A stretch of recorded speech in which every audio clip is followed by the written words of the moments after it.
मेरा नाम आदित्य है और ये कहानी मैं इसलिए बता रहा हूँ क्योंकि आज तक उस रात की आवाज़ें मेरे दिमाग में गूंजती हैं। ये बात 2021 की सर्दियों की है।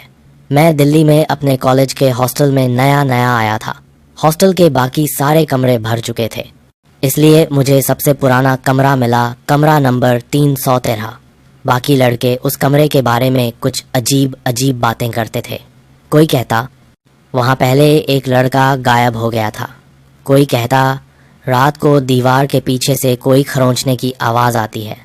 मैं हौंस देता, मुझे भूत प्रेतों पर भरोसा नहीं था।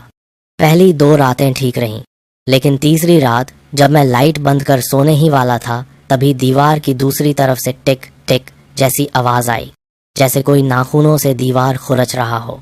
मैंने सोचा शायद कोई चूहा होगा और मोबाइल की फ्लैशलाइट जलाई, कुछ नहीं था। अगली रात वही आवाज फिर आई, लेकिन इस बार ज्यादा तेज। मैंने झल्लाकर कहा, कौन है वहां? जवाब में एक बहुत धीमी आवाज आई, ये मेरा कमरा है। मेरे पूरे शरीर में सिहरन दौड़ गई। मैं पलटकर दरवाजे की ओर भागा, पर दरवाजा अंदर से बंद था, जैसे किसी ने बाहर से धक्का दे रखा हो। मैं चिल्लाया, पर आवाज जैसे गले में ही अटक गई। तभी दीवार पर कुछ दिखाई दिया, एक काला साया जो अंदर से दीवार के आर पार झोंक रहा था।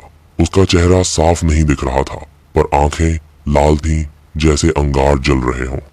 अचानक दीवार के बीच से एक हाथ बाहर निकला, सड़ा हुआ, खून से लथपथ। उसने मेरे कंधे को छुआ और मैं डर के मारे बेहोश हो गया। सुबह जब आंख खुली, मैं कमरे के बाहर बेंच पर पड़ा था।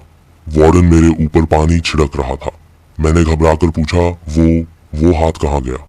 वो बोला, कौन सा हाथ? मैंने कमरे की तरफ देखा। दीवार बिल्कुल साफ थी, लेकिन नीचे एक निशान था खरोंच का, जिसमें अब भी ताजा खून लगा था। उस दिन के बाद मैंने वो कमरा छोड़ दिया, लेकिन आज 3 साल बाद भी जब कभी रात को अकेला होता हूँ तो कानों में वही आवाज गूंजती है। ये मेरा कमरा है,